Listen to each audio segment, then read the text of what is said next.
Hola, ¿qué tal amigas, amigos? En este video conoceremos la historia de Uruguay. Si falta algo, por favor déjenos en los comentarios. Uruguay, un país pequeño, acogedor y con una belleza natural envidiable, extensas llanuras, colinas pintorescas y hermosas playas, su pasión por el fútbol increíble. Administrativamente se divide en 19 departamentos, cuya capital y ciudad más poblada es Montevideo, ubicada en la costa sur del país. Tiene una superficie de 176.215 kilómetros cuadrados, más grande que Surinam, más pequeño que en Camboya, con una población de 3.5 millones aproximadamente. Su moneda, el peso uruguayo, idioma oficial, el español. Bueno, para conocer Uruguay, retrocedemos en tiempo. Uruguay es un país situado en el cono sur de América Latina. Limita al norte y al este con Brasil y al oeste con Argentina, y donde el río Uruguay sirve como frontera. Al sureste está bañada por el Océano Atlántico y al sur por el Río de la Plata. A diferencia de otros países de la región, no fue producto de una batalla de independencia, aunque sí fue el resultado del fin de una guerra. Aquí les contaremos cómo surgió ese pequeño país en medio de dos gigantes de América Latina, Argentina y Brasil. Para empezar a hablar del origen de Uruguay, nos remontamos a la primera mitad del siglo XIX. En América Latina se vivía el estallido independentista, que comenzó en 1809, y en el sur de América, en mayo de 1810, comenzaba la Revolución del Río de la Plata, que marcaría el fin del poder colonial en esa región. Era una época de límites muy ambiguos y lo que serían futuras naciones o países estaban aún por definirse, pero dentro de ellas ya se encontraban a perfilar dos gigantes en la región, que se disputarían territorios desatando una feroz rivalidad. De un lado, el Imperio de Brasil y del otro, las llamadas Provincias Unidas del Río de la Plata, que eran parte de lo que en esa época colonial fue el Virreinato del Río de la Plata. En todo el sector donde hoy conocemos como Argentina, Bolivia, Chile, Paraguay y Uruguay. Claro, Uruguay en ese momento estaba aún lejos de llamarse así.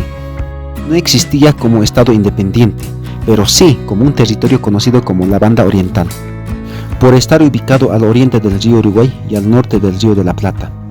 Pero contaba con los estratégicos puertos de Montevideo y de Colonia, que eran clave en el comercio de toda la región. Tras la independencia de España, liderada en la Banda Oriental por José Artigas, se le comenzó a llamar Provincia Oriental. Para Artigas, considerado el padre de la patria uruguaya, esta provincia debería ser parte de una liga federal, junto con el resto de las provincias unidas del Río de la Plata, pero con autonomía. Pero el plan de Artigas fracasó en los años que siguieron a la provincia oriental. Se convirtió en un territorio en disputa, una especie de manzana de la discordia que llevó a la guerra. Primero cayó en dominio portugués, 1817 y 1824, y luego de Brasil, 1824 y 1828, que terminó enfrentando a las Provincias Unidas del Río de la Plata, que también la reclamaban. El 25 de agosto de 1825 se había firmado la Declaratoria de Independencia de Brasil y la unión a las Provincias Unidas del Río de la Plata, impulsada por orientales. Y en ese punto intervino un actor clave, Inglaterra. Bueno, se preguntarán qué hacían los brites en ese conflicto del otro lado del Atlántico. Para eso hay que situarse en la época. España había perdido sus colonias y, lógicamente, poder en la región, mientras la corona inglesa ganaba terreno como beneficiaria del comercio que se generaba en el sur de América. Pero esta guerra por la provincia oriental generaba muchos problemas a Gran Bretaña. En plena revolución industrial, no solo no podía comprar materias primas, sino que no podía vender productos en el Río de la Plata, ni en las zonas vecinas, a la que accedía a la cuenca platense. Así que, cuando las Provincias Unidas y el Imperio de Brasil le pidieron una mediación en el conflicto, Inglaterra activó una de sus armas fundamentales para el dominio y la influencia en la época, la diplomacia.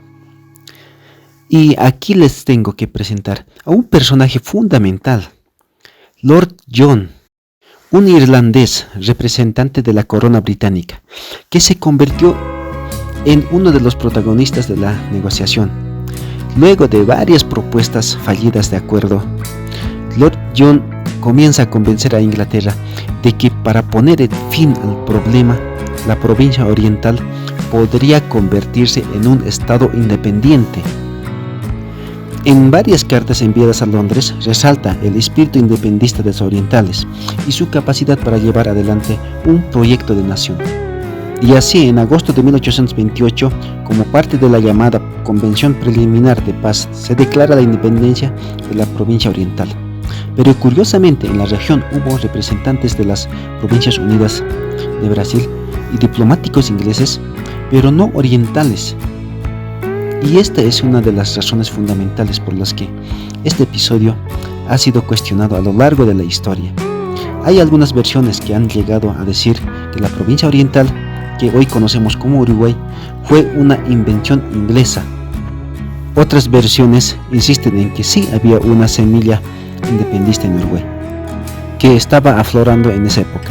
En realidad, la tesis más aceptada y compartida por varios historiadores se encuentra en un punto medio, en la que no habría podido darse el surgimiento de una nueva nación sin esa negociación de por medio, pero tampoco sin una aceptación de independencia por parte de los orientales. Como sea, la realidad es que nacía un estado, al que por su localización y sobre todo por haber surgido de un enfrentamiento entre vecinos, por esa razón muchos comenzaron a llamarle el estado tapón entre dos gigantes. Claro, ese sobrenombre no le gusta a todos y también genera desafectos, y para algunos es simplista porque resume el surgimiento de Uruguay a ese enfrentamiento entre las Provincias Unidas del Río de la Plata y Brasil.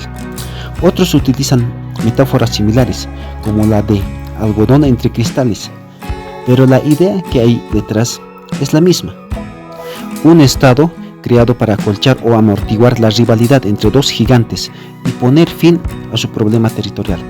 Esa fue la primera condición política, geográfica y social que marcó al país, que se terminó fundando con apenas 70.000 habitantes. Pero para algunos historiadores, ese papel mediador de Uruguay entre esos vecinos gigantes y muy inestables. Pero hasta ahora hemos hablado de la banda, la provincia o el estado oriental. Se preguntarán, ¿cómo llegamos entonces al nombre de Uruguay? El día en el que se juró la primera constitución, el 18 de julio de 1830, se le llamó por primera vez Estado Oriental de Uruguay. Este nombre por el río Uruguay, que define su territorio. La teoría más aceptada dice que Uruguay viene del idioma guaraní. Se puede traducir como el río de los pájaros pintados. Así fue la historia del surgimiento de Uruguay. Nos muestra un proceso largo de conformación y con muchas versiones de interpretación de cómo fue ese momento. Y como dijo un historiador, la creación de ese estado independiente al oriente del río Uruguay terminó siendo un éxito de algunos fracasos. Bueno, ahora la vida real de Uruguay se caracteriza por una democracia representativa, estabilidad política y una economía diversificada, y uno de los países con mayor tasa de crecimiento económico en América Latina.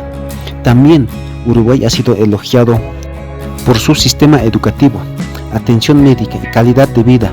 También es conocido por ser un país progresista en términos de derechos civiles y sociales, y en la parte económica como país liberal. Y en cuanto a la vida cotidiana, los uruguayos disfrutan de una cultura rica que incluye festivales, música, danza y eventos deportivos.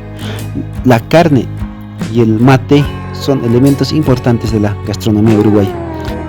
Además, Uruguay es conocido por sus hermosas playas y paisajes naturales. Bueno, eso fue todo. Si algo más falta agregar, déjanos en los comentarios. Se los agradecerá. Gracias.